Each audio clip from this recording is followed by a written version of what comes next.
Actually, yeah, all of the students are here. All of the centers are here. Okay. Yeah. Các trung tâm đã đầy đủ chưa ạ? Bắt đầu được chưa ạ? Sài Gòn Liên hệ phái đầy đủ. Yeah. Sài Gòn Liên hệ phái gương mẫu quá nhỉ. Hà Nội bây giờ chưa được một nửa. Yeah. We have just half of the students here in Hanoi. Half the students? Half of the students, yeah. Sleeping in?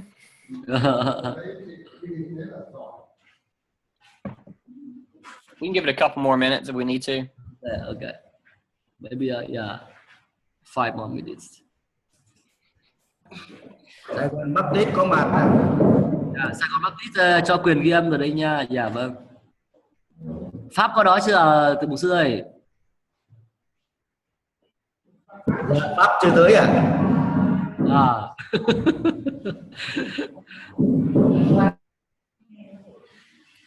Sao mấy trung tâm hôm nay toàn tắt hết video, không biết là trong các trung tâm đang làm gì đấy nhỉ?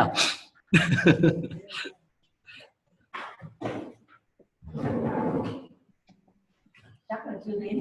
Dạ, thế mà đầy đủ rồi.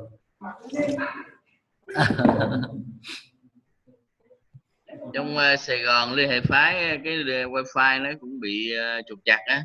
Dạ. Cho nên là cái đường truyền nó chập chờn quá, người ta mới tắt cái camera để cho nó đỡ chút. Vâng ạ, vâng. Em nói đùa vậy thôi, không sao. Dạ. Thì tôi cũng cố gắng có lý do. Lúc nào thầy yêu cầu có bật video thì bật cũng được. Dạ.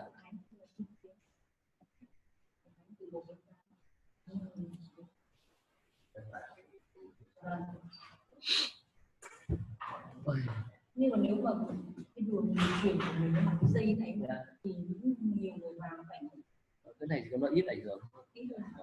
Nhưng mà thôi cái lần sau những nhờ một sư mạnh bây giờ có cái tặng cái áp cái phòng có cái màn hình.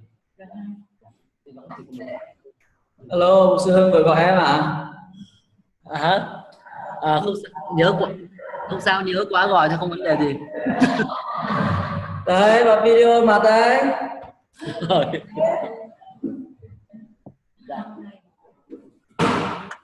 Đợi anh chút nha, anh nói chuyện một chút. Vâng.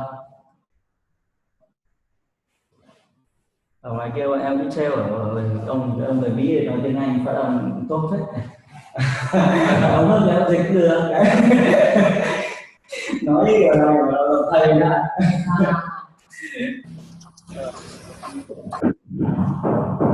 Đại đa số những cái từ tần học này tiếng Việt mình còn chưa dành đấy, nhưng mình vẫn là canxi mới là nó là cái gì mà cái này cọ sát nhiều ha. ngay cả một cái môn biết bao nhiêu cái từ vựng hình thật. Cuốn sách của em đang nào? Một sư lấy sách chưa? Đấy rồi. Cô pháp lên lát là sửa cái này. Đó không ra đánh được cái này. Quá cái gì? Đây này. Cái tình trạng này đánh lên nó để chữ tủi luôn hết, đánh cái này ra cái kia. Khánh hôm qua có slide bài của giáo sư giảng không ta? Hôm qua là đề nào có ai có? Slide hôm qua là cái này sợ là cái phiên bản này.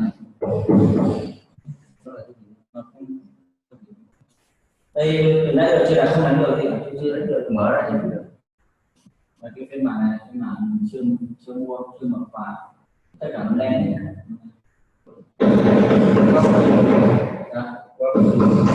Đến hôm nay nó bất kỳ.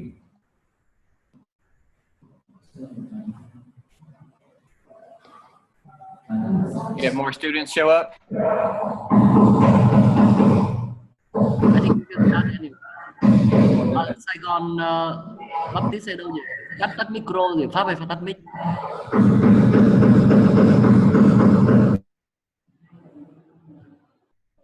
Rồi. Okay. So you are going to talk about Anabaptists We're today? going to start with the Anabaptist, yeah.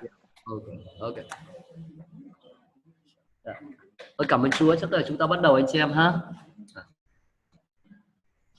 Alo. All right, let's start with questions from stuff we covered yesterday. Bắt đầu bằng chúng ta sẽ bắt đầu bằng phần câu hỏi. Nếu như sinh viên nào có câu hỏi gì về những cái phần mà chúng ta đã đề cập ngày hôm qua.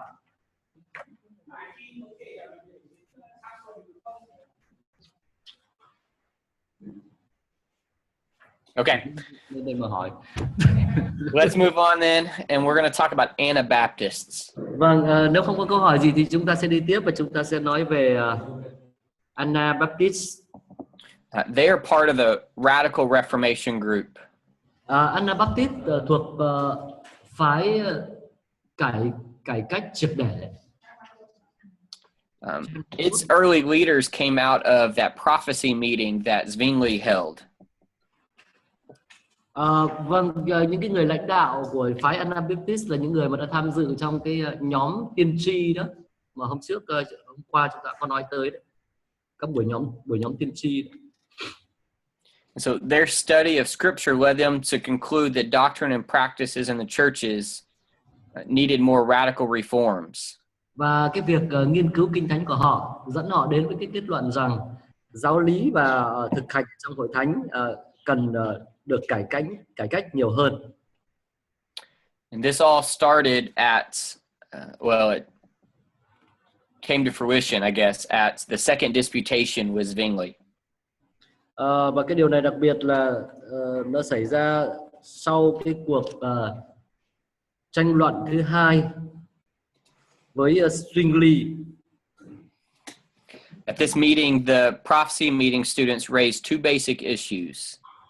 Và trong buổi nhóm đó thì các sinh viên có đặt ra hai cái câu hỏi chính. They called for more radical changes in the Mass. Họ đòi hỏi họ kêu gọi cái sự thay đổi một cách triệt để hơn ở trong lễ Misa. And they challenged the authority of the magistrate to make decisions about what they said was clearly mandated in the Bible.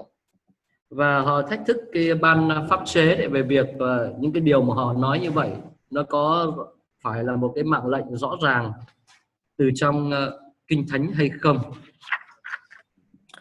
Because of this, Zwingli and his students became increasingly strained. Và vì cớ điều đó cho nên Zwingli và các sinh viên của ông càng ngày càng trở nên mạnh hơn. And they began to meet for separate Bible study in Manz's house. Và họ bắt đầu gặp nhau để nhóm lại riêng để học kinh thánh ở tại nhà của Manz. I'm sorry, where are we right now? In the introduction section of the Anabaptists, it's under the estrangement heading. So lecture 6. About halfway through lecture 6. Okay. Yeah, I'm playing catch up from yesterday.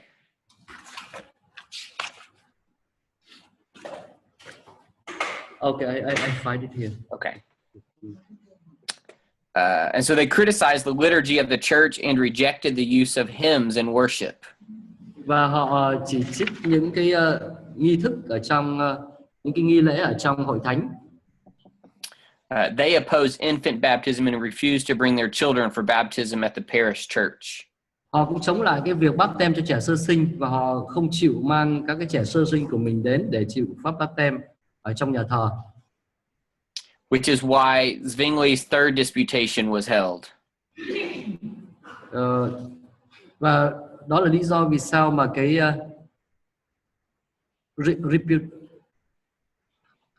can you repeat it, please? Thank you. This is why Zwingli held the third disputation. Và đó là lý do vì sao mà Zwingli đã giúp đỡ trong cái cuộc tranh luận thứ ba. It was to debate about believers' baptism. Đó là cái cuộc tranh luận về phép báp têm của tín đồ. Soon after that, the Anabaptists had their first baptisms. Và sau đó không lâu thì những người Anabaptist có cái phép báp têm đầu tiên của mình. In 1524, Grable withheld his daughter from infant baptism. Và vào năm 1524, Greben đã giữ được con gái của mình không nhận báp têm lúc mà sơ sinh. And then on January 21st, 1525, Đang ở trong trang 18 ấy.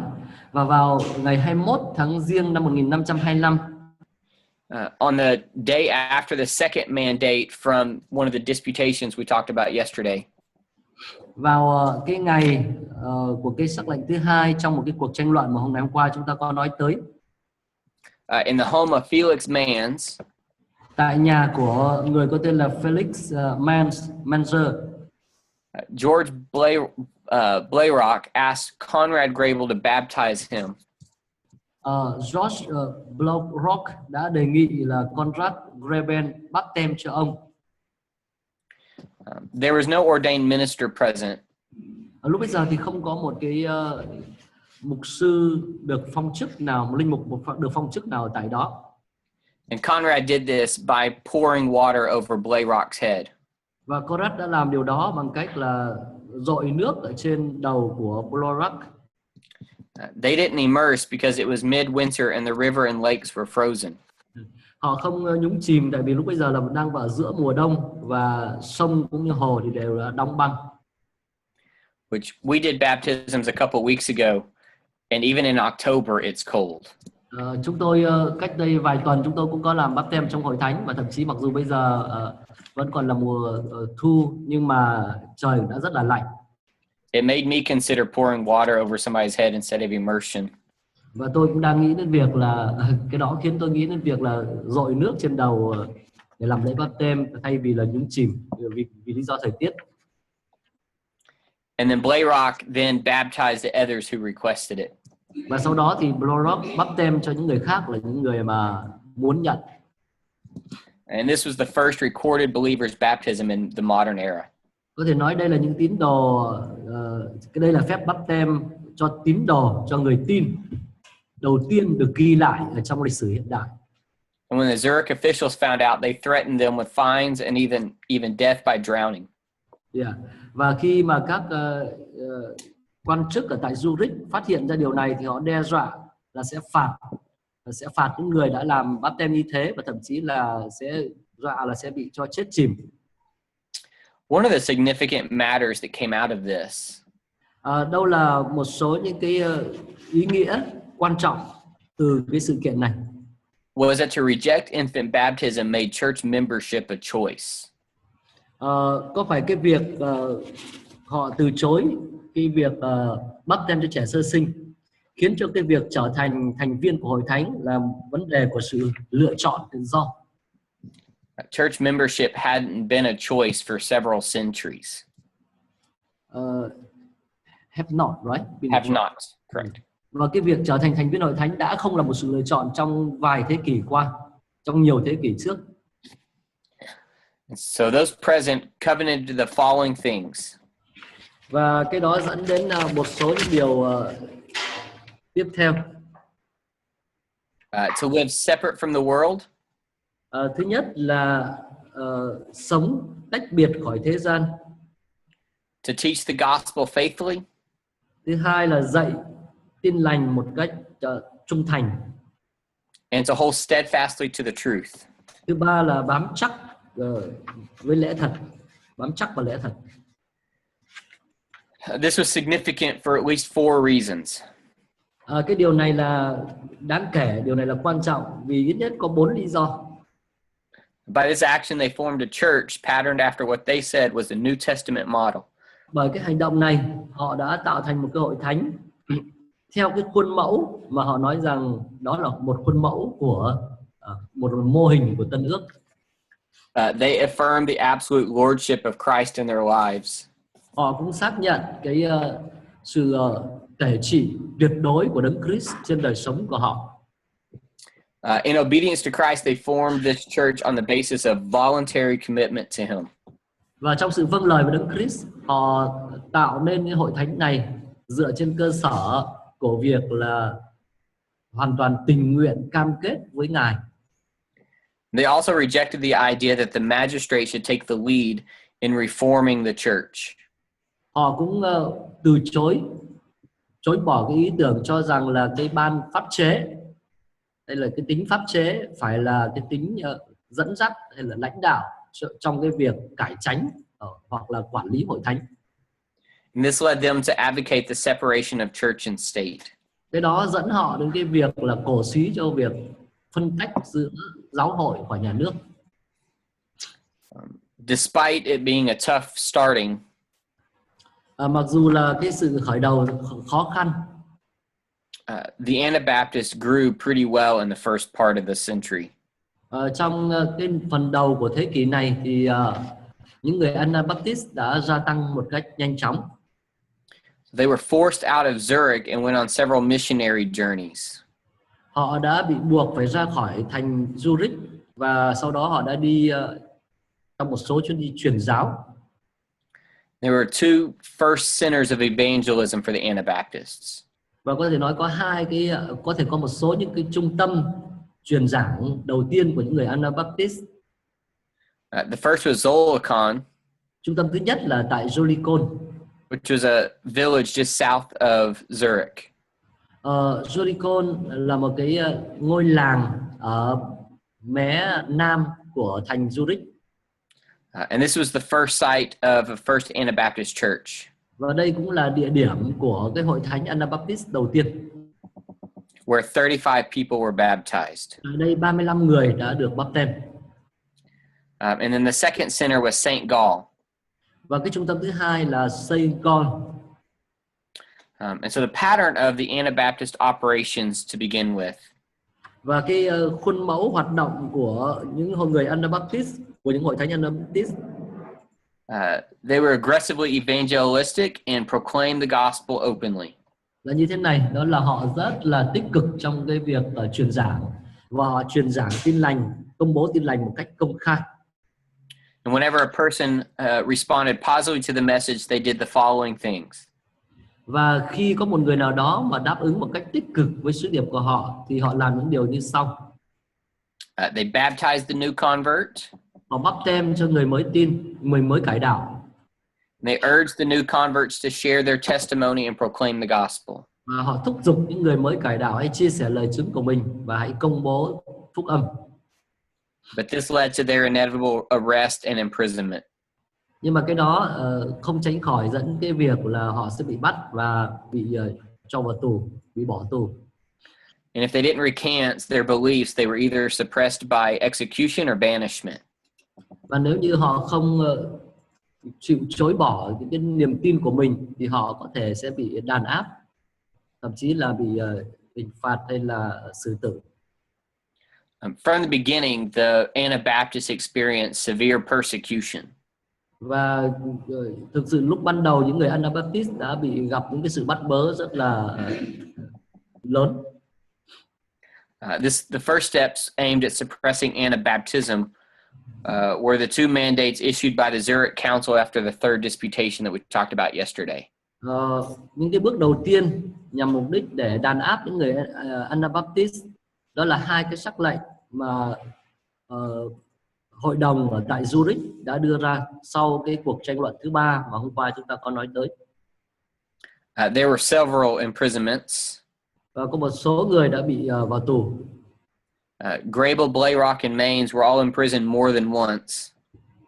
Greben, Blayrock và Manzer tất cả đều bị vào tù không phải là một lần. Zwingli accused them of treason. Và Zwingli đã buộc tội họ là cái tội quyến rũ dân chúng. Because Zwingli believed they were fighting against the magistrate. Bởi vì Zwingli tin rằng họ chống lại cái ban pháp chế. But they weren't fighting against the magistrate. They just didn't want the magistrate to lead in religion. Nhưng mà thực ra thì không phải là họ muốn chống lại ban pháp chế, mà họ chỉ muốn là ban pháp chế không lãnh đạo những vấn đề về tôn giáo. And Grable, Blayrock, and Mainz were sentenced to prison, but they escaped with the help of an unknown helper. Greben, Blayrock và Manzer đều bị kết án là sẽ phải tù chung thân, nhưng mà họ đã trốn được khỏi tù với sự giúp đỡ của một cái người giúp đỡ vô danh. And then Felix Manz was arrested again in St. Gall, but was soon released. Sau đó thì người đó lại lại bị bắt trở lại, nhưng mà sau đó rồi Conrad được thả. He was arrested again and then put in prison in Zurich. Sau đó lại bị bắt lại và bị cho vào tù ở tại Zurich. And he was sentenced to die on January the 5th, 1527. Còn Manzer thì bị lệnh bị xử tử vào ngày 5 tháng Giêng năm 1527. The Zurich prosecutor said the only solution to the problem of those wanting a second baptism was to give them a third baptism by drowning them. Và những cái quan tòa xét xử ở tại Zurich nói rằng cái giải pháp duy nhất cho vấn đề của những cái người muốn chịu phép báp têm lần thứ hai, tức là báp têm lại như là lúc tin rồi, đó là cho họ làm báp têm lần thứ ba bằng cách là cho chìm luôn. So Manz was drowned in the Limmat River. Và như vậy Manzer đã bị người ta cho chết chìm ở tại sông Limmat. He was pushed from a boat in the middle of the river. Ông bị người ta đẩy ra khỏi thuyền ở giữa dòng sông. And his hands were bound to his knees and then thrown into the icy water. Tay với chân là bị trói lại với nhau, và như vậy ông bị chìm vào trong nước thì lại có nước đang bị băng giá. It was 3 o'clock in the afternoon on Saturday. Đó là vào lúc 3 giờ chiều thứ Bảy. And his last words were, "Into your hands, O Lord, I commend my spirit." Và những câu nói cuối cùng của ông đó là: lạy Chúa, con xin phó linh hồn con trong tay Ngài. Even with this, all three of these guys were arrested at least 3 times. Và mặc dù tất cả những ba cái người lãnh đạo này đều đã bị bắt ít nhất là 3 lần. Manz was drowned and Bullrock was tortured and burned at the stake. Manzer đã bị bỏ cho chết chìm như vậy. Bullrock thì đã bị gọi là tra tấn và bị thiêu trên một cái cột. Within 3.5 years, all of these guys were dead, but the movement continued. Và trong 3 năm rưỡi đầu tiên như vậy, 3 người lãnh đạo này đều đã chết, nhưng mà phong trào của Anabaptist vẫn cứ tiếp tục. Martyrdom became the hallmark of the church under the cross. Và cái việc tử đạo trở thành cái dấu hiệu của hội thánh ở dưới thập tự giá. Anabaptists were persecuted by both Protestants and Catholics, but more severely by the Catholics. Như vậy những người Anabaptist bị bắt bớ bởi cả những người kháng cách lẫn như người Công giáo, nhưng mà những người Công giáo thì bắt bớ họ một cách dữ dội hơn. This persecution did a few things for the movement. Và cái sự bắt bớ như vậy đã tác động một số điều trên cái phong trào này. There was a scattering of Anabaptist refugees to other parts of Europe. Cái thứ nhất đó là khiến nó dẫn đến những cái người tị nạn, Anabaptist tị nạn và di tản đi khắp nơi ở châu Âu. And this scattering resulted in the spread and growth of the movement.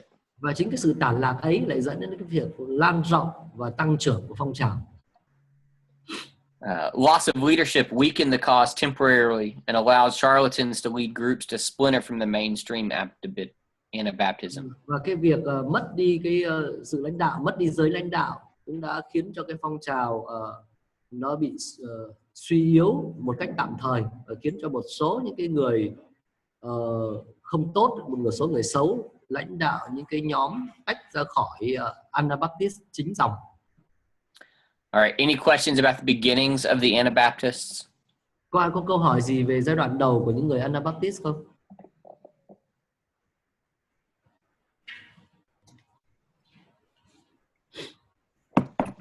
Okay. What is the picture?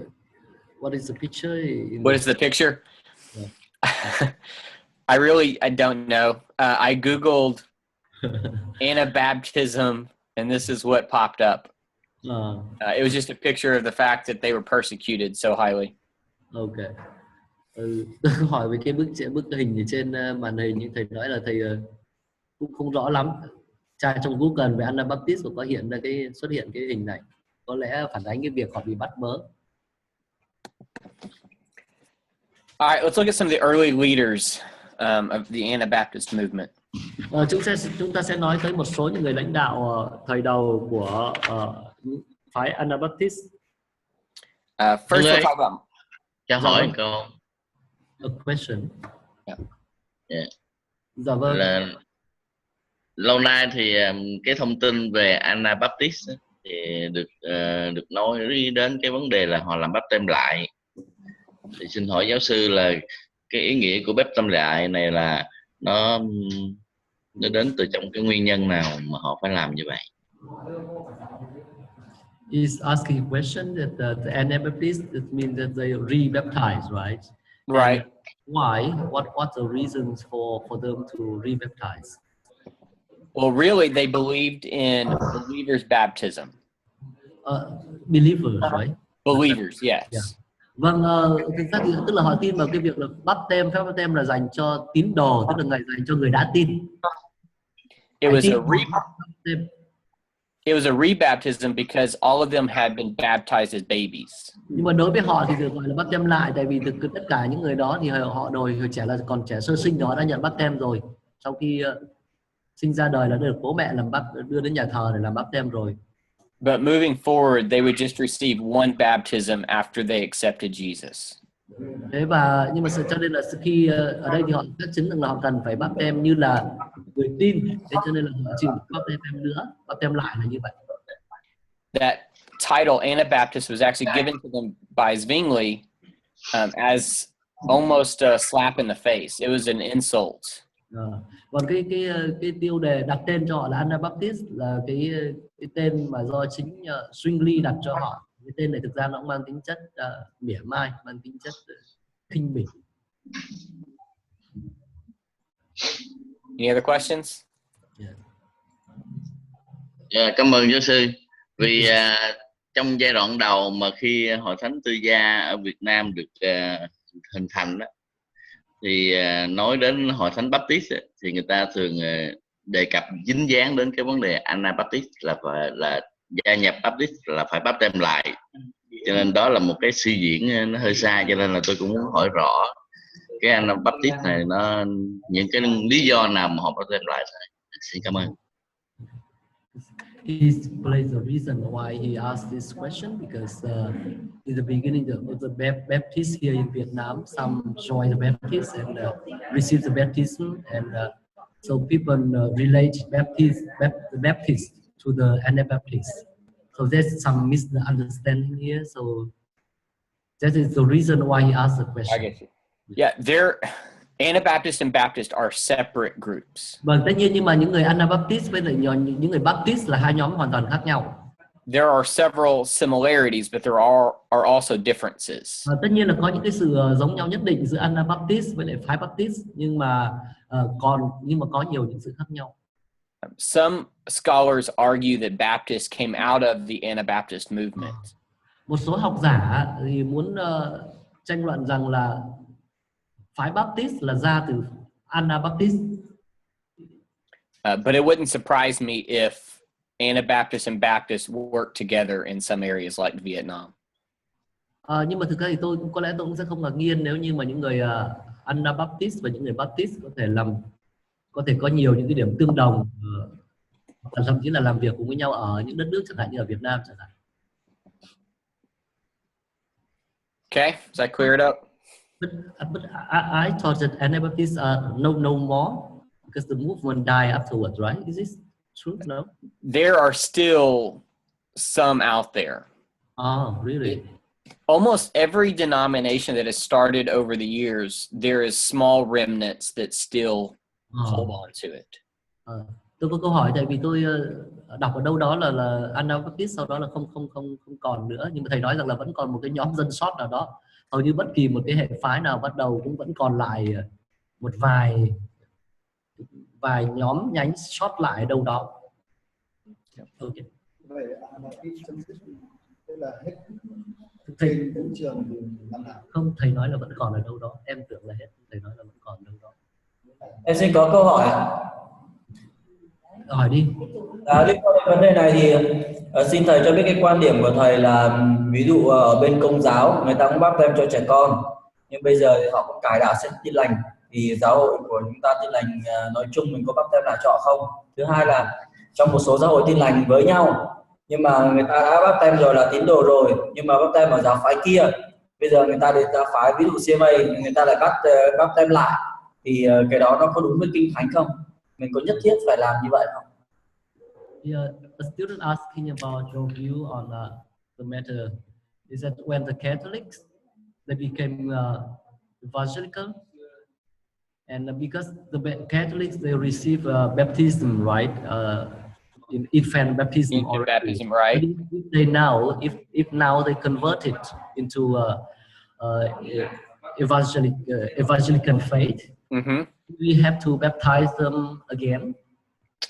Yes, that my view and the traditional Baptist view is yes. Đối với người Công giáo mà bây giờ sang Tin lành ấy, thì quan điểm của thầy cũng như là cái quan điểm của Baptist truyền thống là có làm báp tem lại cho họ. Because baptism is supposed to be a believer's baptism. Bởi vì phép báp tem phải là báp tem của người tin, báp tem cho người đã tin rồi mới báp tem. So, in my view, go ahead. No, it's okay. Go ahead. So in my view and the typical Baptist view is that really infants when they get baptized is nothing more than a bath. Cho nên quan điểm của tôi cũng như là quan điểm của Baptist truyền thống đó, thì cái việc phép báp tem cho trẻ sơ sinh nó không có ý nghĩa gì ngoài việc giống như là tắm vậy thôi. So the second part of his question is concerning when a believer Christian move from one denomination toward another denomination, and some denomination require them to rebaptize. So what is your view on that? Is it biblical? Okay. Some do, yeah. Some do require rebaptism. Vâng, tôi hiểu rằng là cũng có một số hệ phái đòi hỏi yêu cầu là người gia nhập hệ phái mình phải báp tem lại. My view is that if you were baptized as a believer into a church that believes the gospel, tôi tin rằng còn quan điểm của tôi đó là nếu như bạn chịu phép báp tem như là người đã tin rồi mới chịu phép báp tem vào trong một cái hội thánh, vào cái hội tại một cái hội thánh và hội thánh đó tin và tin lành, tin là phúc âm.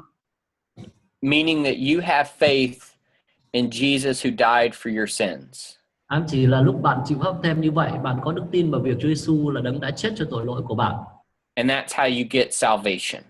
Và nhờ ấy mà bạn được bạn được sự cứu rỗi.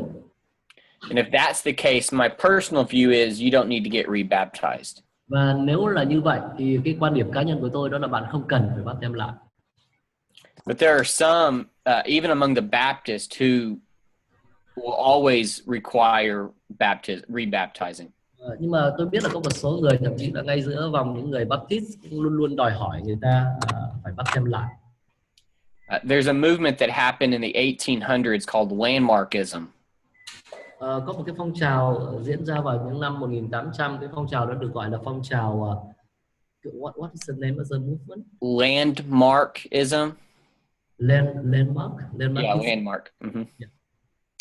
Yeah. They said that the only true churches were Baptist churches. Và cái phong trào này nói rằng hội thánh thật duy nhất là hội thánh Baptist. Some would go as far to say is their particular church is the only true church. Một số người sẽ nói rằng đấy cái hội thánh cụ thể của họ là cái hội thánh duy nhất đúng, duy nhất chân lý. And so they wouldn't accept baptism from any other church outside of theirs. Và họ sẽ không tiếp nhận bất kỳ phép báp tem của bất kỳ hội thánh nào ngoài hội thánh của họ. While that movement has mostly died out, some people still hold to similar ideas. Mặc dù là cái phong trào đó sau đó đã hoàn toàn chấm dứt rồi, nhưng mà có một số người ngày nay vẫn giữ theo một số cái ý tưởng của cái nhóm đó.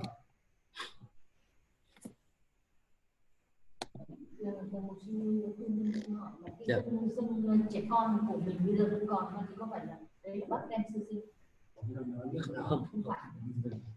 Okay, we ready? Yeah. Okay. Michael Sattler from 1490 to 1527.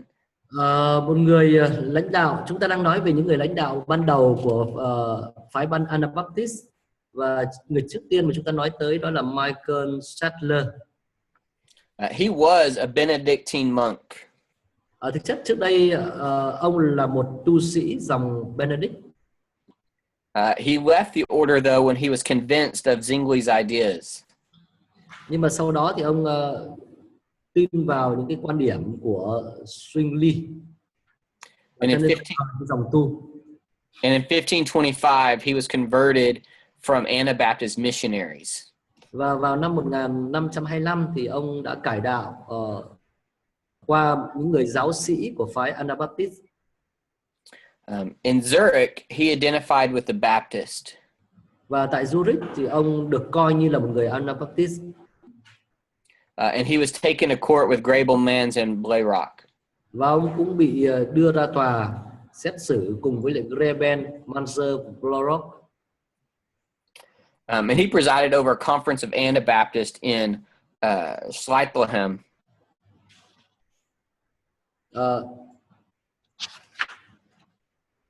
What is it? Where is it? He presided over conference. Vâng, và ông là người mà chủ tọa một cái hội nghị của những người Anabaptist tại Schleitheim. There were some doctrinal differences between the Anabaptists. Có một số những cái sự khác biệt về mặt giáo lý bên trong phái Anabaptist. And so Sattler led South German Anabaptists. Và lúc bấy giờ cho nên là Sattler chính là cái người mà lãnh đạo những người Anabaptist ở miền Nam nước Đức. In trying to unify with the Swiss and South German Anabaptists. Và đang cố gắng để có những cái sự thống nhất với những người Anabaptist ở Thụy Sĩ và những người Anabaptist ở miền Nam nước Đức. And so he presented a document that was accepted named the Schleitheim Confession of 1527. Và ông trình bày một cái tài liệu thần học, và sau đó đã được công nhận, được tiếp nhận. Và cái tên của cái tài liệu đó là bản tuyên xưng Schleitheim. This was the first official doctrinal statement for the Anabaptists. Đó là cái lời tuyên xưng giáo lý chính thức đầu tiên của những người Anabaptist. But it was really more of a church manual than it was a doctrinal statement. Nhưng có lẽ nó là giống như một cái cuốn cẩm nang hướng dẫn cho hoạt động của hội thánh hơn là một cái lời tuyên xưng về giáo lý. It talked about baptism. Ở đó có nói về phép báp têm. Excommunication. Có nói về dứt phép thông công. The Lord's Supper. Ở đó có nói về tiệc thánh. How believers are to separate from worldly institutions. Nó có nói việc các tín đồ cần phải tách biệt khỏi những cái thể chế của thế gian. And gave some directions for pastors. Đồng thời cũng đưa ra một số những cái sự chỉ dẫn cho các mục sư. He said the local church is to call and support and discipline its own pastor. Tại đó, Sattler có nói rằng hội thánh địa phương cần phải kêu gọi, hỗ trợ và kỷ luật mục sư của chính mình. And the duties of the pastor were to read, admonish, and teach. Và những cái bổn phận của một mục sư là đọc, khuyên bảo, dạy dỗ. Warn, discipline, and excommunicate. Cảnh cáo, kỷ luật, dứt phép thông công. Lead in prayer. Hướng dẫn cầu nguyện. Administer the Lord's Supper. Cử hành tiệc thánh. Exercise general oversight of the congregation. Nói chung chịu trách nhiệm quản nhiệm chung trên hội chúng. Sattler said that they should also not bear the temporal sword. They should not serve in armies and that kind of stuff, or serve as magistrates. Và Sattler cũng nói rằng cơ đốc nhân thì không được mang cái gươm của đời này, gươm tạm thời, tức là không được đi phục vụ trong quân đội hoặc là phục vụ trong ban pháp chế. This extreme pacifism was common among Anabaptists. Có thể nói là cái chủ nghĩa hòa bình thái quá này là một cái điểm nổi bật ở giữa những người Anabaptist. And the confession also said they should not swear oaths. Và trong bản tuyên xưng này cũng có nêu rõ là họ không được thề. Shortly after the conference, Sattler was arrested. Và sau cái hội nghị thì không lâu thì Sattler đã bị bắt. The charges against him were treason for opposing the state church. Và cái bản tội kết án ông đó là ông đã phạm tội phản bội chống lại nhà nước bằng cách bởi vì là đã chống lại hội thánh của nhà nước. Opposing transubstantiation. Chống lại đồng biến thể thuyết. Opposing infant baptism. Chống lại báp têm cho trẻ sơ sinh. Rejecting the sacrament of extreme unction. Từ chối bí tích của phép sức dầu lần cuối. Mixing bread and wine together in a bowl at the Lord's Supper, which was a false charge. Trộn lẫn bánh với chén cùng với nhau trong một cái tô trong tiệc thánh, nhưng mà đây là một cái lời luận tội không đúng sự thật. Despising the Virgin and Mary saints. Dám khinh bỉ trinh nữ Mary và các thánh. Refusing to take oaths. Dám từ chối không nhận lời thề. Abandoning the monastic order and marrying a wife. Bỏ dòng tu và lấy vợ. And so on May 18th, he was convicted and sentenced to death. Và ngày 18 tháng 5 thì Sattler đã bị buộc tội và đã bị kết án tử hình. That seems like an awfully stiff punishment for just some doctrinal issues. Đây là một cái bản án rất nặng cho những vấn đề liên quan đến giáo lý. And so he was executed on May the 20th. Và ông đã bị xử tử vào ngày 20 tháng 5 năm 1527 tại Rothenburg. First, a piece was cut from his tongue. Cái quy trình như sau. Thứ nhất là người ta đã cắt một mảnh lưỡi của ông. And then pieces of flesh were torn twice with red hot tongs. Và những cái mảnh thịt như vậy ấy, được cắt cho làm đôi bằng cái kéo đỏ, kéo nóng đỏ, nung nóng đỏ.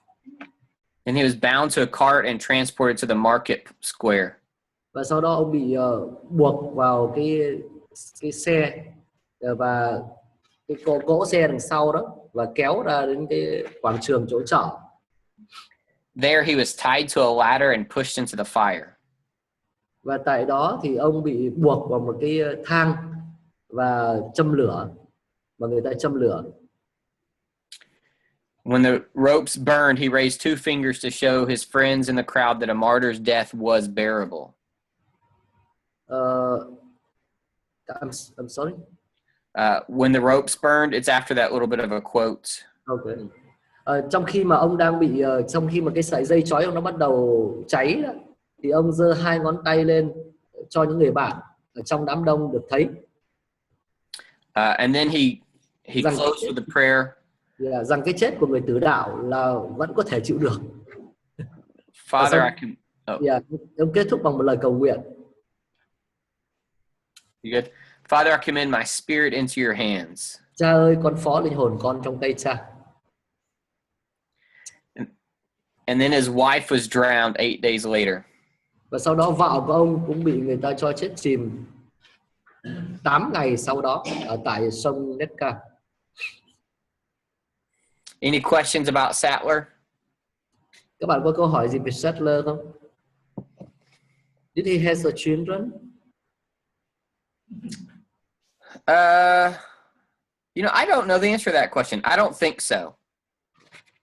He was not married that long. Ông ấy có con không? Và thầy nói là không biết, tại vì ông ấy có lẽ là không, tại vì ông ấy mới cưới vợ không lâu. Tiếp tục. Có cái câu hỏi là theo quan điểm của ông ấy thì là người Cơ đốc giáo không cầm gươm thế tục.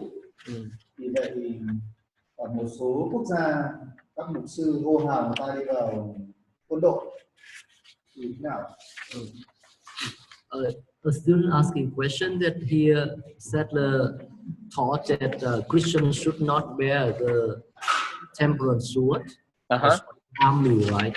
But here in some places the pastor called or all Christians to join the army. So what is your view on that?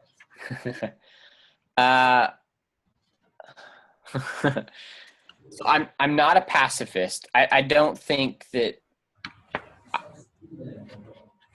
we should remove ourselves completely from violence when it comes to the army and that kind of stuff.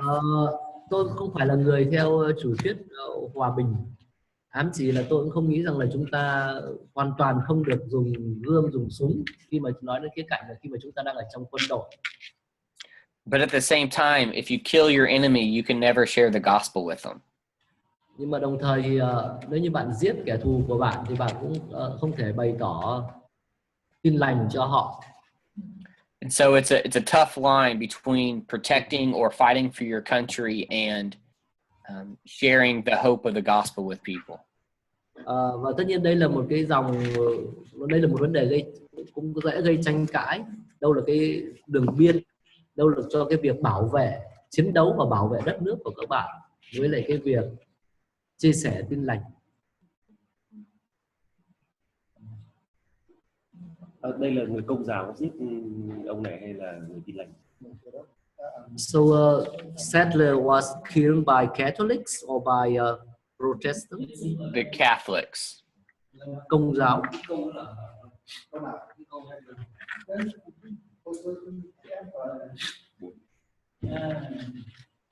Okay. Let's look at Balthazar Hubmaier. Người tiếp theo mà chúng ta sẽ nói tới đó là Balthazar Hubmaier. Let me see here. We're again kind of running low on time. I apparently like to talk too much. So let's skip down to Hubmeier's key publications. Tại vì thầy hơi bị cháy giáo án nữa rồi cho nên là thầy cũng sẽ lại phải lướt đến phần where is this Hubmaier? Maybe Roman numeral 9, maybe? Roman 9? Maybe? In route to Moravia, is it? No? After that. Two more down. Okay. Martyrdom. Oh. Okay. Key publication. Okay. Yeah, there we go. All right, 18 articles in April of 1524. Khi mà trong tài liệu thì có rất là nhiều để nói về cái người nhân vật lãnh đạo thứ hai là Balthazar Hubmaier. Nhưng bây giờ thầy chỉ nói về những cái sách chính của người lãnh đạo này thôi. Thứ nhất đó là tác phẩm có tên là 18 điểm. It said that faith is not merely a census or a scent. 18 điều trong đó ông có nói rằng là meaning knowledge, meaning to know. Đức tin không chỉ thuần chí là biết. But faith must break out in thanksgiving. Mà đức tin phải được bùng ra trong cái sự cảm tạ. He even hinted at believers' baptism here, even though he wasn't an Anabaptist yet.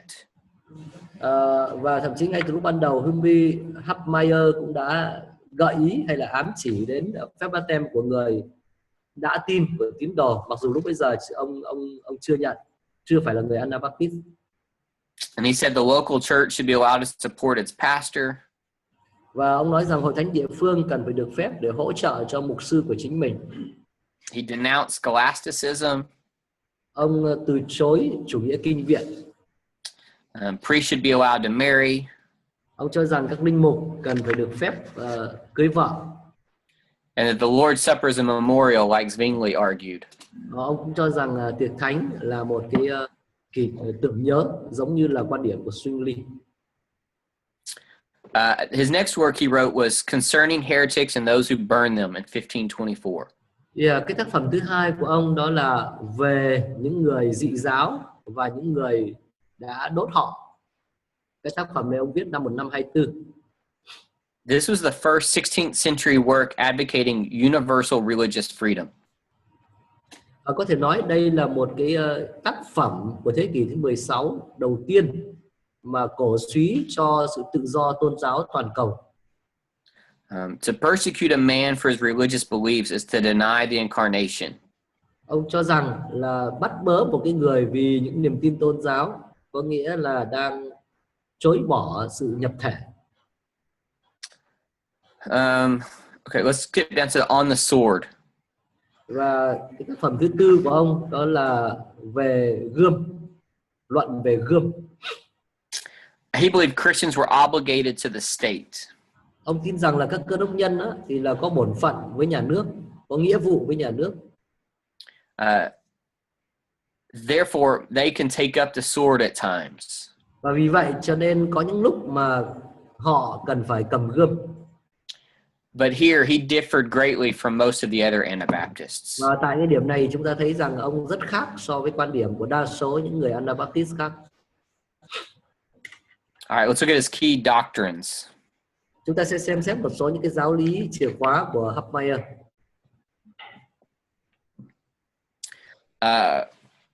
Okay, so he argued for universal religious liberty. Ông tranh luận bênh vực cho sự tự do tôn giáo toàn cầu. Separation of church and state. Ông cũng bênh vực cho cái việc là hội thánh và nhà nước là tách biệt. Believers baptism. Ông cũng tin vào phép báp têm cho tín đồ, là dành cho tín đồ. And he had a pretty developed understanding of soteriology. Và ông có một cái sự hiểu biết khá là phát triển về cứu rỗi học, cứu thuộc học. He said man has a tripart nature consisting of body, soul, and spirit. Ông nói rằng là con người có một cái bản chất gồm 3 phần, có thân, hồn, linh. And before the fall, all were good. Và trước khi sa ngã thì tất cả những cái phần đó đều tốt. And man has a free will, but it's limited in its ability to do good. Con người có ý chí tự do, mặc dù là nó bị giới hạn trong cái khả năng làm điều lành. And he said that man is drawn outwardly by the word, but inwardly by the conviction of the Holy Spirit. Và ông nói rằng con người được cuốn hút về mặt bên ngoài là bởi lời, ám chắc là ám chỉ kinh thánh, nhưng mà bên trong là bởi sự thuyết phục của Đức Thánh Linh, bởi sự cáo trách của Đức Thánh Linh. And through Adam all die, and only hope is to be born again by the Spirit of God and His living Word. Qua Adam tất cả đều chết, và cái hy vọng duy nhất để được sinh lại là bởi Đức Thánh Linh của Đức Chúa Trời và bởi lời sống của Ngài. And so the spirit is bound, and man struggled to do good until he is born again. Và cái tâm linh bên trong con người đó bị trói buộc, và con người vật rất là khó khăn để làm điều lành trước khi con người được sinh lại. But even after the rebirth, the flesh remains unregenerate. Nhưng mà thậm chí là sau khi được sinh lại, được tái sinh rồi, thì cái xác thịt của con người, cái tính xác thịt của con người vẫn chưa được tái sinh. Therefore, there's a constant struggle between the soul and spirit with the flesh. Vậy cho nên có cái sự tranh chiến liên tục giữa linh hồn và xác thịt. So that was his salvation. He also believed the Lord's Supper was a memorial like Zwingli. Về tiệc thánh thì ông tin rằng tiệc thánh có ý nghĩa tưởng nhớ giống như Zwingli. And he differed from most Anabaptists when it comes to the magistrate too. Còn vấn đề về pháp chế đấy, thì ông khác so với đa số những người Anabaptist. He said that a Christian can become a magistrate. Thì ở đây ông nói rằng là một cơ đốc nhân có thể trở thành người ở trong ban pháp chế. And they could also bear the sword in certain circumstances. Đồng thời thì cũng có thể cầm gươm trong những hoàn cảnh nhất định. But he also said that he never justified rebelling against the magistrate. Nhưng mà đồng thời ông cũng nói rằng là một cái con người mà nổi loạn để chống lại pháp chế, chống lại ban pháp chế thì không bao giờ có thể biện minh được. Even if he's an unjust tyrant. Cho nên kể cả là cái người trong ban pháp chế, cái người cầm quyền trên mình ở trong chính quyền ấy, là một cái người độc tài, không công bình. In such a case, one must practice non-violent resistance. Và như vậy trong trường hợp này có thể nói một người cần phải thực hành cái sự kháng cự nhưng mà phi bạo lực. All right, any questions about Hubmaier? Có câu hỏi gì về Hubmaier không? I quickly went through him. Vâng. All right, Pilgrim Marpeck. Người tiếp theo đó là Pingram Mampet. Really, the only thing I want to mention, I think it's the last thing in the notes. His view of Scripture is what sets him apart as a great theologian. Tôi chỉ nói đến một phần ở trong cái quan về ông ta, đó là cái quan điểm của ông về Kinh Thánh, chính là cái khiến cho ông trở thành một nhà thần học vĩ đại. He stated the Old Testament and the New Testament. Tại vì ông nói rằng là cả Cựu Ước lẫn Tân Ước, although both were important, they had different purposes. Cựu Ước và Tân Ước mặc dù cả hai đều là quan trọng nhưng mà có những mục đích khác nhau, ông nói vậy. The Old Testament was a promise, but the New Testament was fulfillment. Cựu Ước là lời hứa, còn Tân Ước là sự ứng nghiệm. And then Menno Simmons. Người tiếp theo Menno Simmons. He was the first major Dutch Anabaptist theologian. Ông là một nhà thần học Anabaptist Hà Lan. Yeah. Let's look at his theological emphasis down at the end of his section. Chúng ta xem một chút về những cái điểm nhấn về khía cạnh thần học của ông. In discipline, in reaction to Munster that we talked about yesterday, he had advocated using the ban against immoral church members. Ông ủng hộ cái việc sử dụng những cái biện pháp hình phạt chống lại những cái hành vi phi đạo đức. Oh no, I think we skipped that part. Never mind. You don't know about Munster, but it was an immoral city. Yep. Vì đó là ở cái thành phố đó, là một cái thành phố mà rất là suy đồi về mặt đạo đức. His soteriology, he defined salvation as the new birth. Về mặt về trong thần học về sự cứu rỗi thì ông cũng định nghĩa sự cứu rỗi như là sự sinh mới. In his Christology, he said that Christ's nature did not derive from Mary's flesh. Trong thần học về Đấng Christ thì ông nói rằng bản chất của Đấng Christ không phải ra từ xác thịt của Mary. He argued that Jesus is wholly of God, but his body is composed of celestial flesh, heavenly flesh. Và ông cho rằng là Đức Chúa Giêsu Ngài là hoàn toàn từ Đức Chúa Trời, nhưng mà thân thể của Ngài ấy, thì được tạo thành từ xác thịt thiêng liêng. This Christology is docetic in nature. Có thể nói rằng là cái thần học như vậy về Đấng Christ, nó về mặt bản chất thì nó cũng giống với lại ảo danh thuyết, ảo ảnh thuyết, có một cái tà thuyết hồi đầu ở lịch sử Hội Thánh. Meaning Christ only appeared to have human flesh. Trong cái ảo ảnh thuyết đó thì cho rằng Đấng Christ chỉ có vẻ như là có thân xác con người thôi, chứ không phải thực sự là có thân xác con người. Any idea what movement still follows his teachings today? Các bạn có ý tưởng gì về việc là có phong trào nào mà vẫn theo cái quan điểm của Menno Simmons ngày nay không?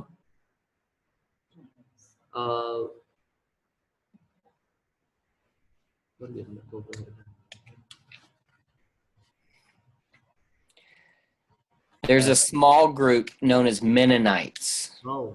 Có một cái nhóm nhỏ được gọi là nhóm Mennonite. We have here in Vietnam. Mennonite.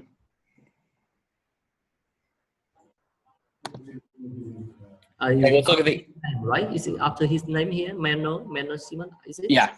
Okay. Để những người Mennonite là những người theo ông này, cái tên gốc của tên ông này là Menno Simon. All right, let's look at the Anabaptist distinctives. Chúng ta sẽ xem về một số những cái điểm đặc trưng của những người Anabaptist trong thần học Anabaptist. They held to a primitive biblical model for reform. Chúng ta có thể nói rằng họ chính là một cái mô hình cải chánh kinh thánh sơ khai. Meaning the church should go back to its earliest form, like in the book of Acts. Ám chỉ là họ cho rằng là hội thánh cần phải quay trở lại với cái hình thức sơ khai lúc ban đầu. In their hermeneutics, còn trong giải kinh học, Guidelines for their ecclesiology should be drawn from the New Testament. Thì họ cho rằng là những cái sự hướng dẫn đối với lại hội thánh học cần phải được rút ra từ Tân Ước. The Old Testament should not be used as a basis to justify the state church. Không được phép sử dụng Cựu Ước như là cái cơ sở để biện minh cho hội thánh nhà nước. To mandate the persecution of heretics. Hoặc là để ra lệnh bắt bớ những cái người theo tà giáo. Or to build a covenant ecclesiology requiring infant baptism. Hoặc là để xây dựng một cái thần học về hội thánh theo giao ước, trong đó đòi hỏi phép báp têm cho trẻ sơ sinh. They believed in volunteerism. Họ tin vào cái tinh thần tình nguyện. The church should be formed by believers as a gathered church. Hội thánh cần phải được tạo thành từ những tín đồ như là một hội thánh được nhóm lại. Based on their voluntary commitment to the lordship of Jesus. Dựa trên sự cam kết tình nguyện với sự tể trị hay là quyền làm Chúa của Chúa Giêsu Christ. And so a true sign or a true church is believers' baptism. Và một cái dấu hiệu cho một hội thánh thật đó là báp têm cho tín đồ. Tức là báp têm khi người ta đã tin. The magistrate. Còn về vấn đề về ban pháp chế. Anabaptists said the civil government is legitimate and endorsed by Scripture. Anabaptists cho rằng là chính quyền dân sự đó là hợp pháp và được Kinh Thánh cho phép. And so the magistrate is responsible to discharge justice and protect the innocent. Và trách nhiệm của chính quyền hay của pháp chế đó là để thi hành những cái sự công lý và để bảo vệ những người vô tội. But not to have jurisdiction over religious matters. Mà không phải là để đưa ra phán quyết về những vấn đề thuần túy tôn giáo. Most Anabaptists said Christians could not be a magistrate. Đa số những người Anabaptist cho rằng là một cơ đốc nhân thì không thể là người làm việc trong hệ thống hành pháp. Nói chung là làm việc trong chính quyền. And Christians should not take up the sword even to defend the state. Và một cơ đốc nhân thì không được cầm gươm, kể cả là để mục đích là để bảo vệ đất nước đi nữa. Balthazar Hubmaier was one of the few Anabaptists to argue the opposite. Balthazar Hubmaier là một trong số ít người Anabaptist mà có quan điểm ngược lại về vấn đề cầm gươm này. Their biblical hermeneutics led them to believe that there should be a separation between church and state. Và cái việc giải kinh của họ dẫn họ đến với cái niềm tin rằng hội thánh cần phải tách biệt khỏi nhà nước. Okay, Lord's Supper. Về tiệc thánh. They said the Lord's Supper is a memorial like Zwingli. Thì những người Baptist nói rằng tiệc thánh là tưởng nhớ giống như Zwingli. And it's a celebration of Thanksgiving. Và đó là đó là buổi lễ để tạ ơn. It's also a sign of fellowship. Cũng là dấu hiệu của một sự thông công nữa. It's a pledge of men to men. Đó là cái sự cam kết của người với người.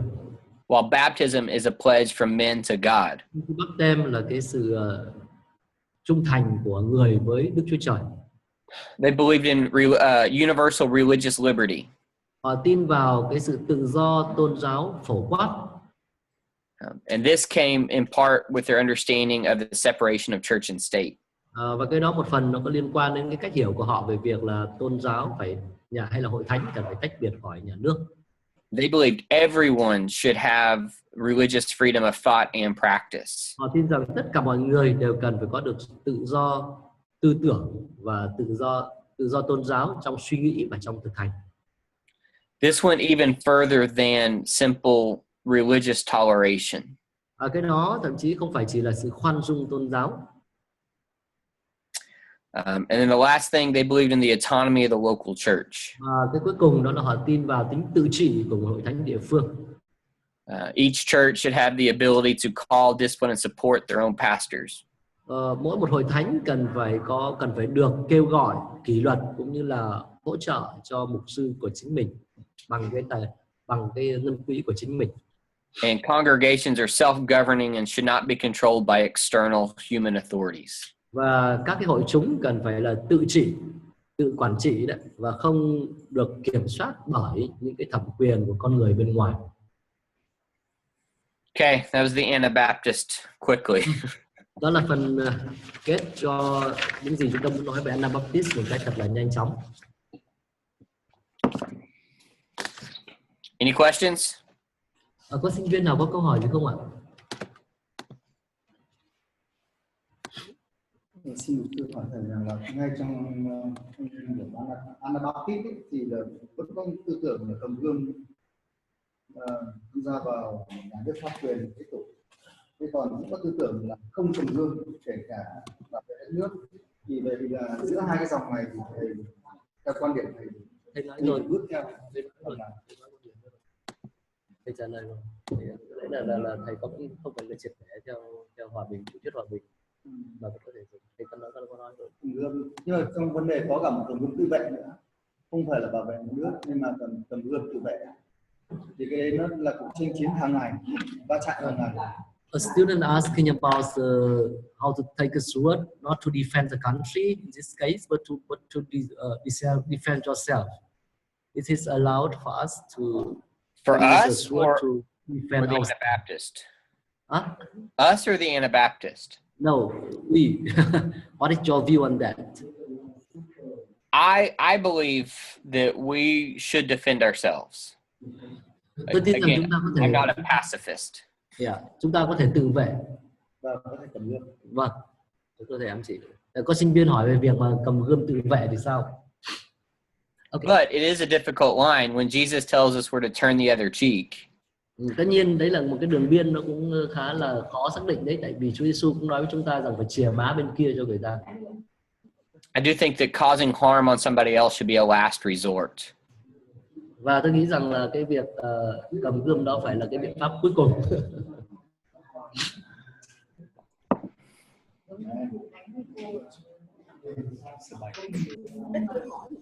Any other questions? Hello. Yeah. Nếu mà có bị trái giáo án á, thì giáo sư có thể tóm gọn những cái ý tưởng mà để truyền đạt có liên quan đến cái câu hỏi của bài tập hôm nay thì tốt. He has one request, if you can summarize somehow the part just related directly to the final exam. All of it.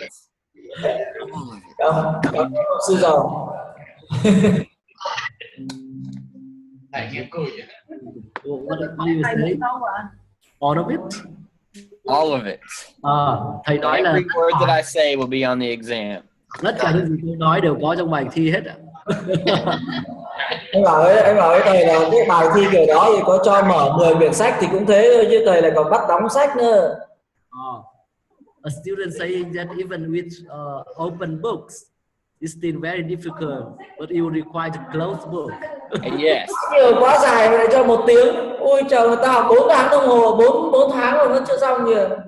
Because it's very very long and you gave us only 1 hour and even closed books, so even 4 months you cannot do it. I know. If it was open book, you would spend all your time looking at your notes, though. Yeah. Mặc dù vậy nhưng mà thầy nói rằng nếu mà bây giờ mà cho đề mở, cho thi mở thì các bạn mất hết thời gian để tìm tài liệu. The grading is really supposed to be big picture. Cho nên cái phần cho điểm, tôi nói vậy thôi, nhưng thầy nói lại là cái phần cho điểm ấy, cái tiêu chí để chấm điểm ấy, chủ yếu là nhìn vào cái bức tranh chung, bức tranh lớn. Các bạn có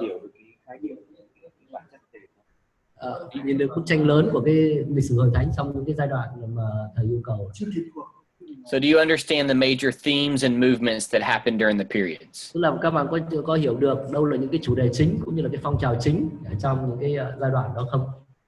And throw in a few people in the process. Cũng như là một số những cái nhân vật then chốt, nhân vật một ít thôi, những nhân vật nổi bật trong cái giai đoạn. Yeah, the nature of church history is really difficult for a class like this.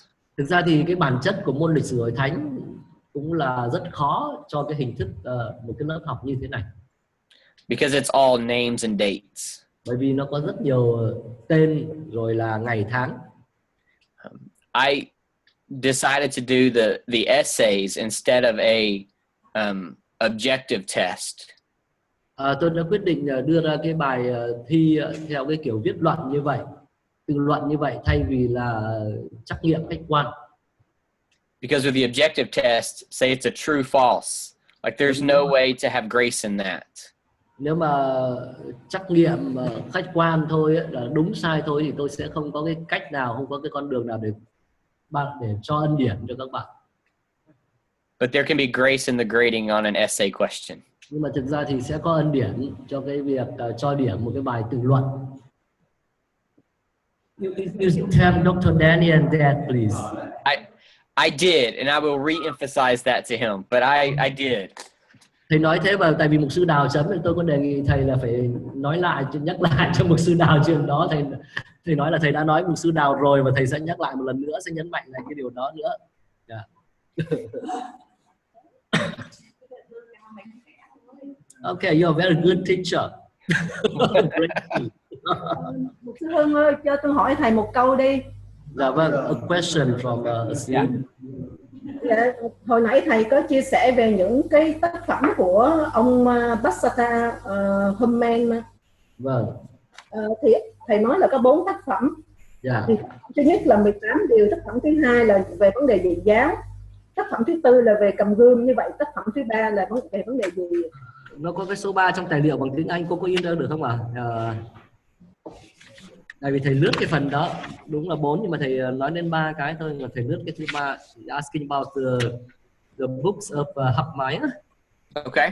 Yeah, publication is 4, right, in total, but you mentioned only 3. I think you skipped the third one. Yeah, that was just a time thing. It was just because we were out of time. I didn't cover all of them. Yeah, so she's asking about the third one. What is it? That's the 12 articles. Yeah. The third one. Let me see. Let me check here. It was a little doctrinal statement that he posted or that he put out. Cái đó nó liên quan đến cái liên quan đến cái giáo lý mà ông đã đưa ra 12 điểm về giáo lý ạ. He was hoping to help move that peasants' revolt along in a positive manner. Và ông mong muốn là giúp đỡ để cho những cái cuộc khởi nghĩa của nông dân đó, nếu nó diễn ra thì cũng diễn ra theo cái cách cơ đốc giáo, theo cái cách của cơ đốc.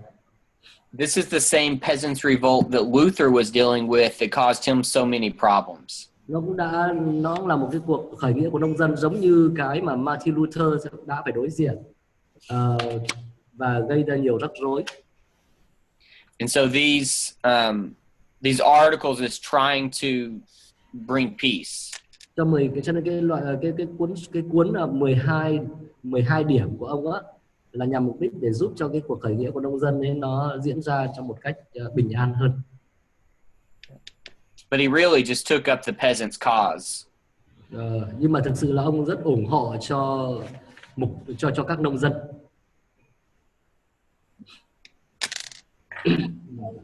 Okay, thank you. Okay, let's try to get through John Calvin before our break. Okay, do we have a break now? No, because I'll let you out for a break now. You don't come back until 10 o'clock.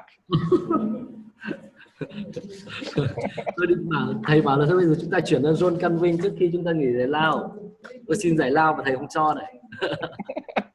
Give me 30 minutes and then we'll break. Okay. Thôi thầy sẽ nói thêm 30 phút nữa để chúng ta nghỉ giải lao ha. Anh chị em sinh viên chúng ta cố gắng.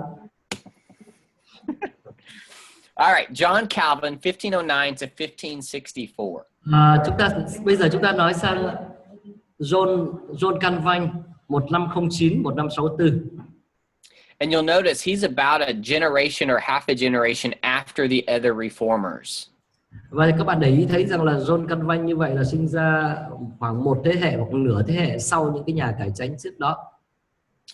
And so we're going to find that his theology is much more refined than Luther's, let's say. Chúng ta sẽ thấy rằng thần học của John Calvin nó tinh chỉnh hơn nhiều, phát triển hơn nhiều so với thần học của Martin Luther và những người trước đó.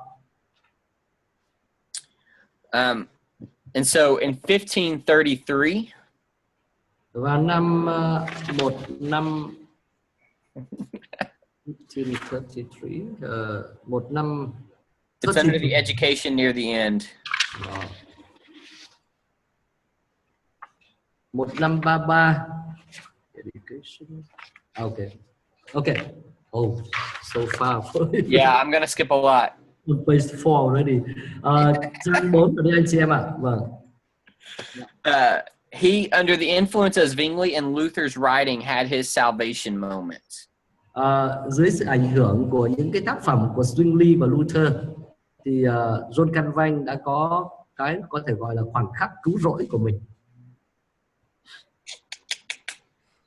Okay. Let's skip down a little bit more.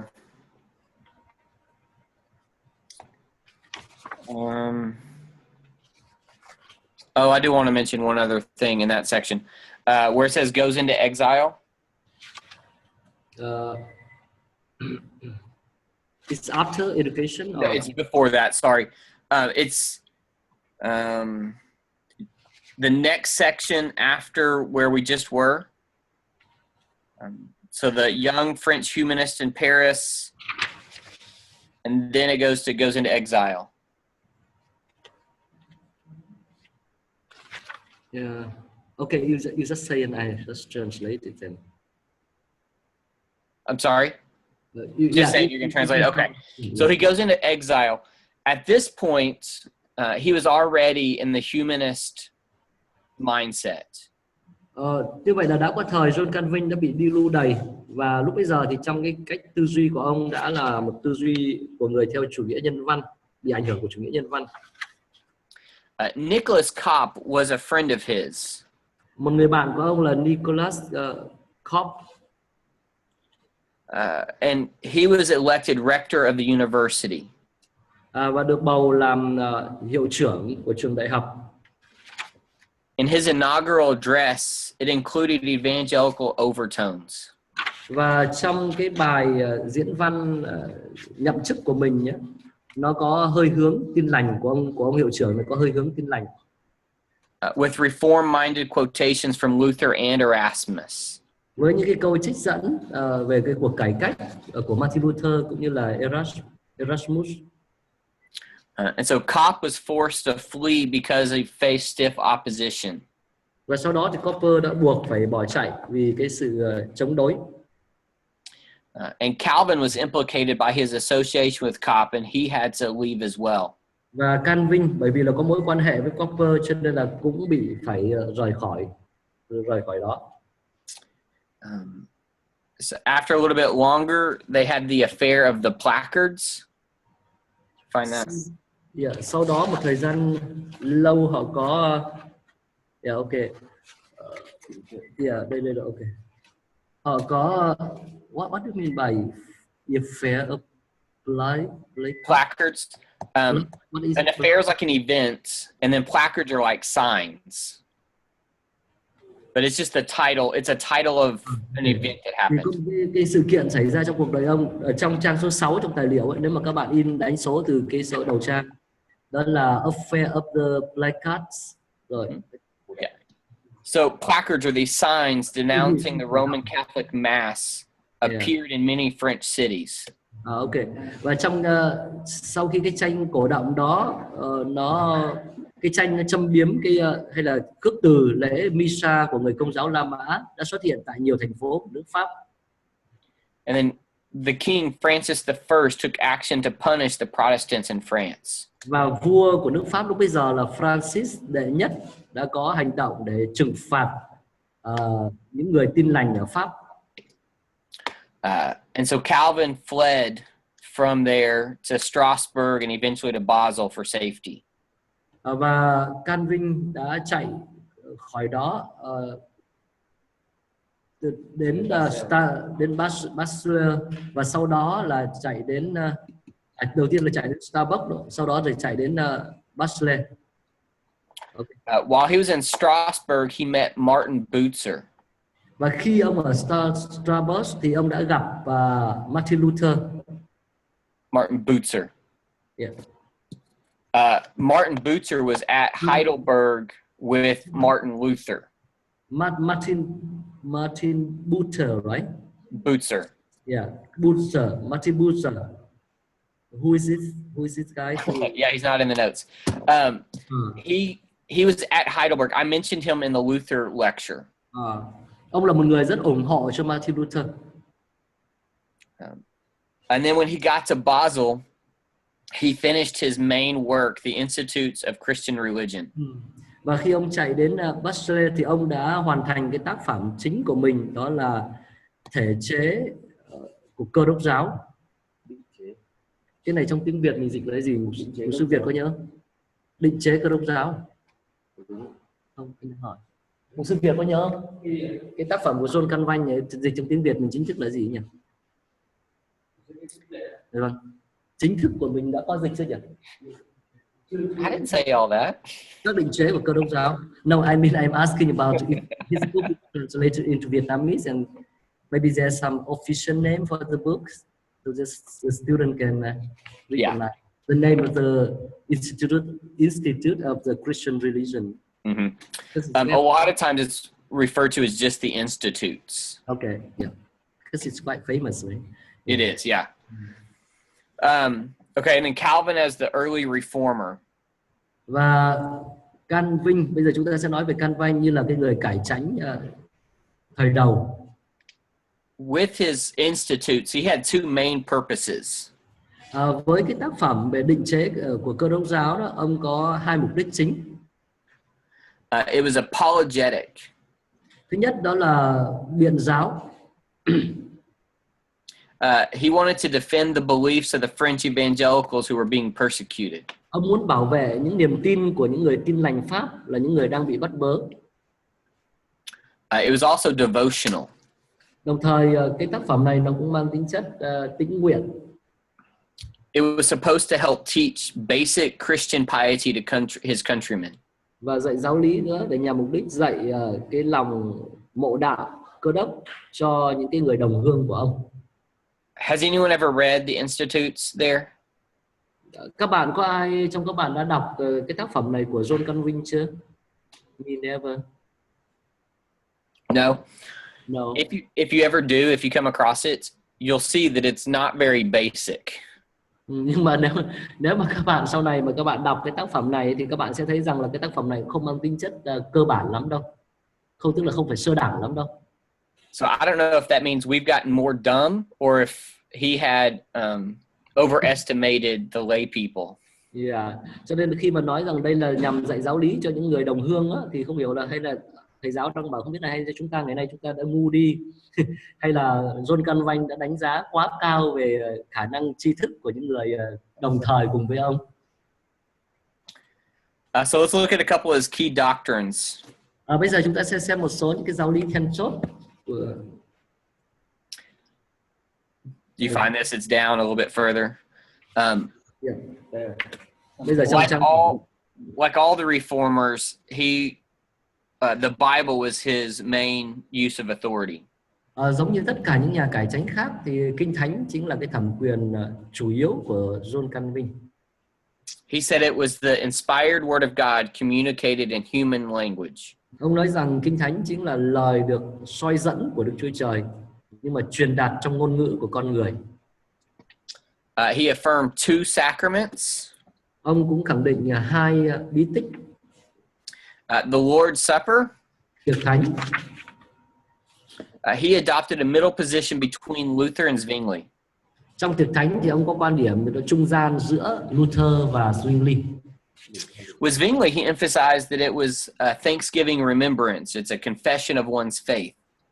Chắc chúng ta còn nhớ Zwingli thì nhấn mạnh những cái việc rằng đây là để tuyên xưng đức tin, mang tính chất tưởng nhớ. But Calvin rejected the real presence. Nhưng mà Calvin thì lại cũng khước từ cái việc sự hiện diện thật của Đấng Christ trong bánh và rượu. But unlike Zwingli, he did use the word presence.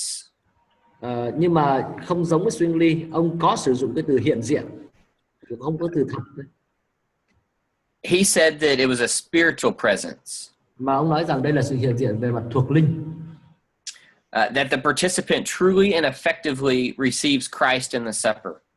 Và ông nói rằng cái người mà nhận tiệc thánh thì cũng là thực sự nhận đấng Christ trong tiệc thánh. And the second sacrament was baptism. Và cái bí tích thứ hai đó là phép báp têm. He affirmed with Luther that infants do have faith and adults stand as guarantors of that faith. Thì ở đây thì ông lại khẳng định cái quan điểm cùng giống như Luther đó, rằng là những trẻ sơ sinh có đức tin và những cái người lớn đứng đó như là những người bảo đảm cho cái đức tin ấy. And so he confirms infant baptism. Như vậy có nghĩa là ông lại xác nhận phép báp têm cho trẻ sơ sinh. Ông đồng ý. Also like Zwingli, he said that baptism is similar to the circumcision of the Old Testament. Đồng thời cũng giống như Zwingli, ông nói rằng phép báp têm cũng giống như là phép cắt bì trong Cựu Ước. And he rejected the Anabaptist understanding of believers' baptism. Như vậy ông bác bỏ cái quan điểm của những người Anabaptist đòi hỏi về báp têm cho tín đồ. He had a unique definition of the church. Ông có một cái định nghĩa cũng rất là độc đáo về hội thánh. Calvin said that the church is where the word is preached and the sacraments rightly observed. Calvin nói rằng là hội thánh đó là nơi mà lời được rao giảng và bí tích được tuân giữ một cách đúng đắn. Which was the definition that Luther gave. Đó thực chất chính là cái định nghĩa mà Martin Luther đã đưa ra. But Calvin added, and also where discipline is exercised. Nhưng mà Calvin bổ sung thêm một câu nữa là hội thánh cũng là nơi mà thực hành kỷ luật nữa. He believed in a fourfold ministry or four offices. Ông tin vào chức vụ 4 mặt hay là 4 cái chức vụ. Pastor, teacher, elder and deacon. Đó là mục sư, giáo sư, trưởng lão và chấp sự. He believed in predestination. Ông tin vào thuyết tiền định. And he took this mainly from Augustine. Và ở cái điểm này thì ông chịu ảnh hưởng chính là của Augustine. Calvin advocated a double predestination. Nhưng mà Calvin thì cổ suý cho sự tiền định kép. Meaning every person has been elected by God to either salvation or to hell. Ám chỉ là mỗi một người đã được Đức Chúa Trời lựa chọn để hoặc là được cứu rỗi hoặc là bị hư mất. And this is not based on foreknowledge but only on God's sovereign will. Và cái này không phải chỉ được dựa trên cái sự biết trước của Đức Chúa Trời mà dựa trên ý chí toàn quyền tự quyết của Đức Chúa Trời. In his salvation, he argued for total depravity. Trong sự cứu rỗi thì ông bênh vực cái việc, ông tranh luận cho việc là cho cái tính bại hoại hoàn toàn của con người. Total meaning every part of your soul. Và bại hoàn toàn ở đây, bại hoại hoàn toàn ở đây thì cái hoàn toàn đây là ám chỉ là mọi phần của linh hồn bạn. Not complete where it's not redeemable. Có nghĩa là chứ không phải là bại hoại hoàn toàn đến mức không thể cứu chuộc được.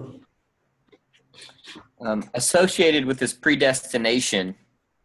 Và cái này có liên hệ đến cái thuyết tiền định. He believed God elected people to salvation. Ông tin rằng Đức Chúa Trời đã lựa chọn những con người để được cứu rỗi. In his Christology, he said Christ is our mediator. Trong thần học về đấng Christ thì ông nói rằng đấng Christ là đấng trung bảo của chúng ta. He said that he's our prophet and proclaims the true revelation of God. Ông nói rằng Ngài chính là đấng tiên tri, tuyên bố mặc khải chân thật của Đức He's Chúa. our priest and atonement for a sin and intercedes for us. Ngài cũng là thầy tế lễ của chúng ta, chuộc tội cho chúng ta và cầu thay cho chúng ta. And he's our king. He's over our church and over our future kingdom. Ngài còn là vua của chúng ta, Ngài là vua trên hội thánh của chúng ta và trên cái vương quốc tương lai của chúng ta. Okay, any questions about early Calvin? Các bạn có câu hỏi gì không về Calvin thời đầu? Double predestination. Professor? Yeah. I have a question concerning his doctrine concerning predestination. Okay. You said you believe in double predestination. Mm-hmm.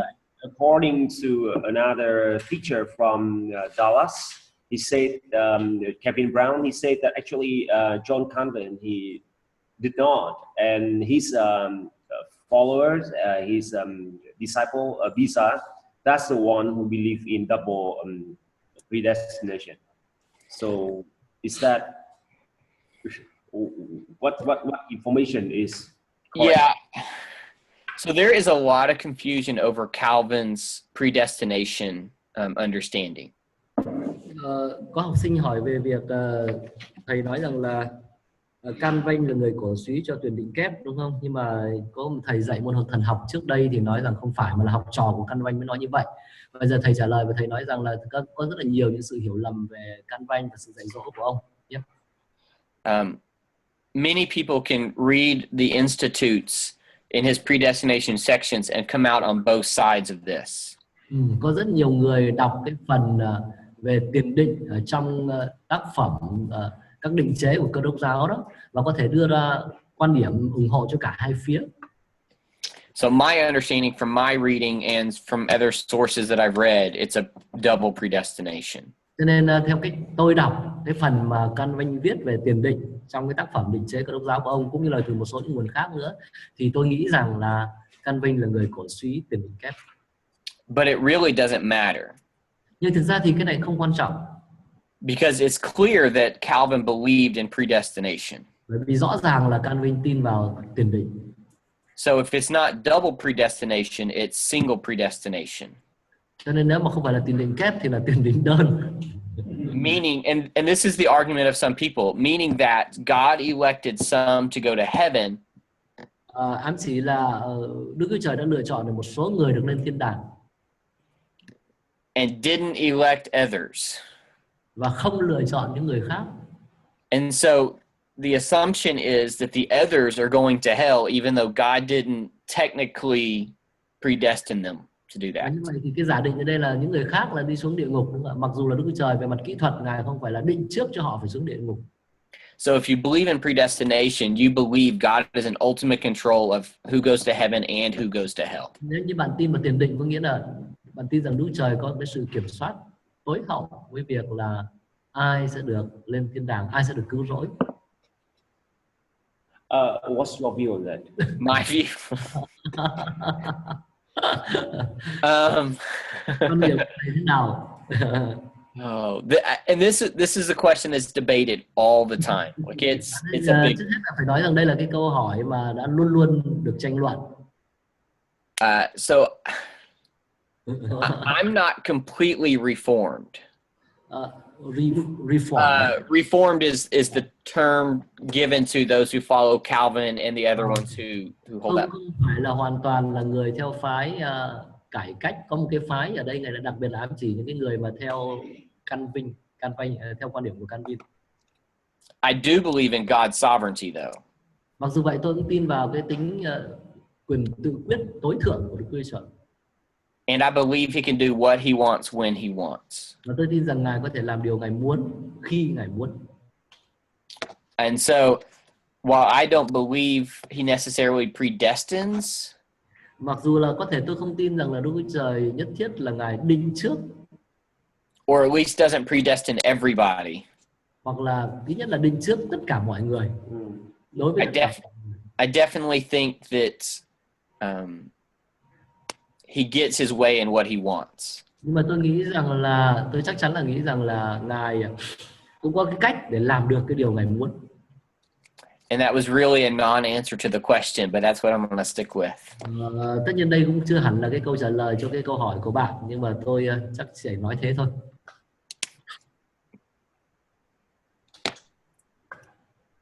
Any other questions?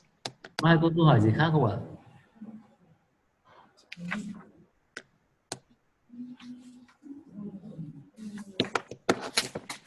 Okay, let's move to Geneva then. Thế thì chúng ta chuyển sang phần Calvin và Geneva. Okay, let's skip down to that section part that second part where it says Calvin's early Genevan years. Chúng ta sẽ nói sang cái mục B, tức là những cái năm đầu của Calvin ở tại Geneva. So Farrell was in Geneva and was the leader of the Reformation there. Farrell là một cái người lãnh đạo cải cách. So Calvin stopped there for a visit on his way to Strasbourg.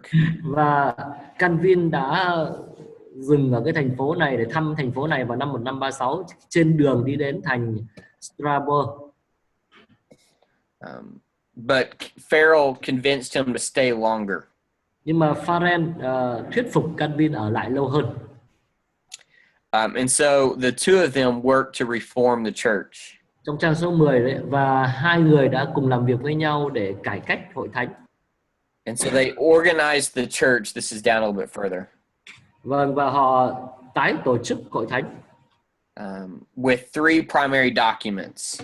Với thông qua 3 cái tài liệu chính. With an emphasis on church discipline.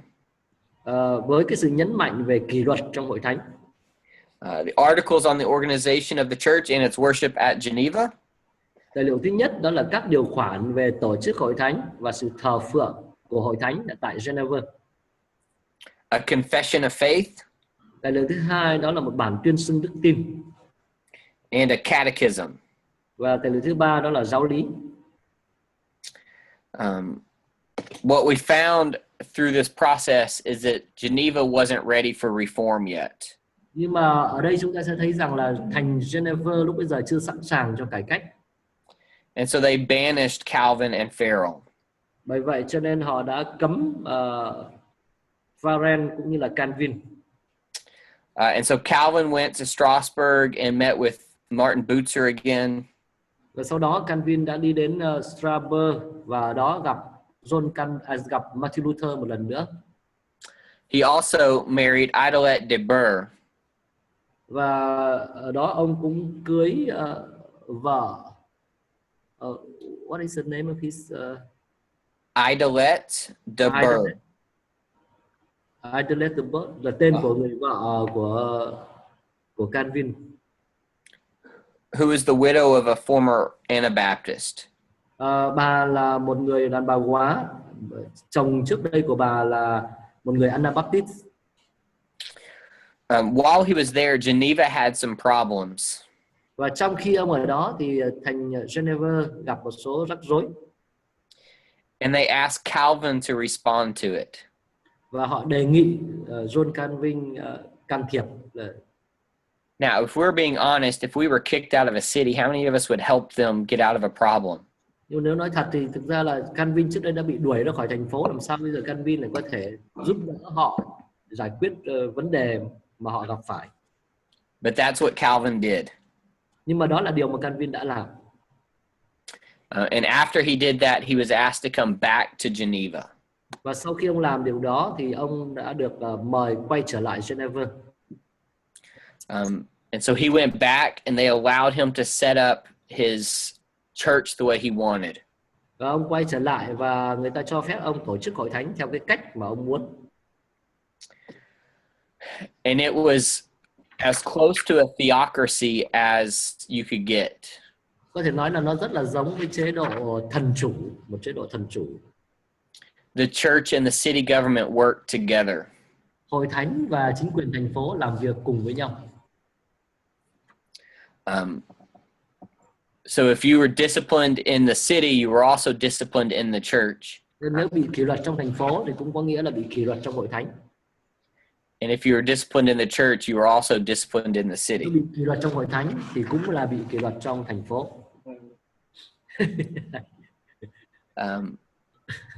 He was a great reformer, and people would start flooding into Geneva to be part of his ministry. Ông là một nhà cải cách lớn, cải cách vĩ đại, và rất nhiều người, nhiều đám đông đã đổ đến thành Geneva để trở thành một phần trong cái cuộc cải cách của ông. And a lot of his influence came through the pulpit. Và rất nhiều ảnh hưởng của ông là đến thông qua bục giảng. And he had two dominant themes when he preached. Và khi ông giao giảng thì ông có hai cái chủ đề chính. The redemption of God in Christ. đó là sự cứu chuộc sự của Đức Chúa Trời trong Đấng Christ, and the believer's life of obedience. và đời sống vâng phục của tín đồ. And so while here, he also published several commentaries. Và khi mà tại đây thì ông cũng xuất bản một số những cái sách chú giải kinh thánh.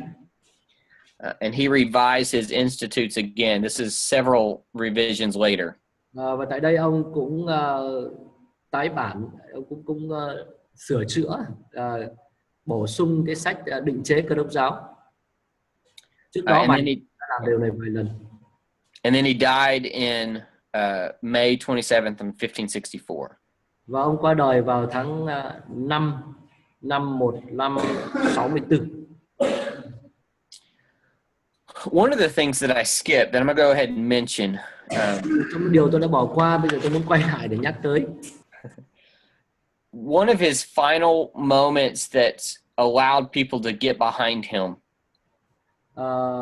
Một trong những cái giai đoạn của ông mà khiến cho người ta one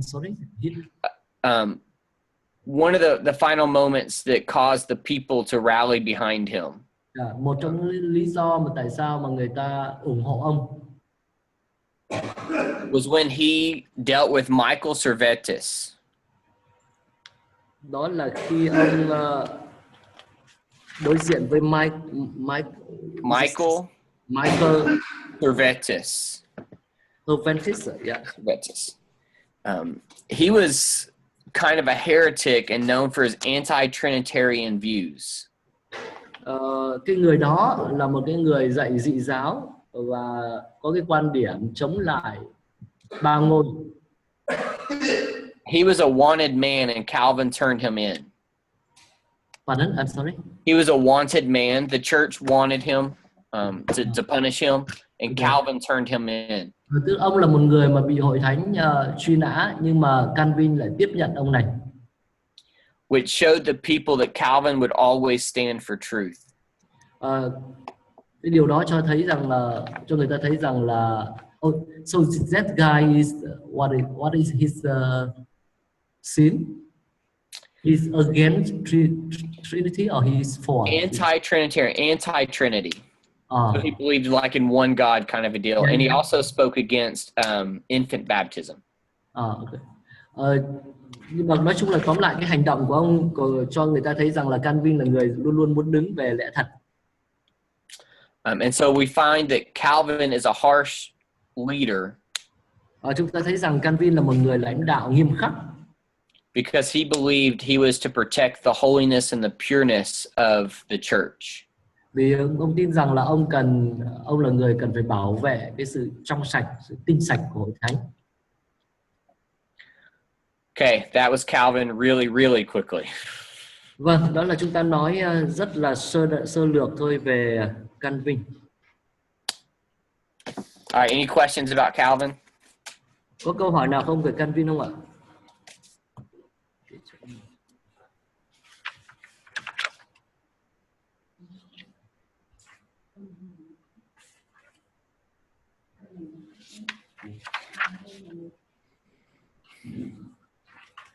Okay, let's take a 10-minute break and then we'll jump into the Church of England. Nếu không có câu hỏi gì thì bây giờ chúng ta nghỉ giải lao 10 phút, sau đó chúng ta sẽ quay trở lại và nói về Anh giáo.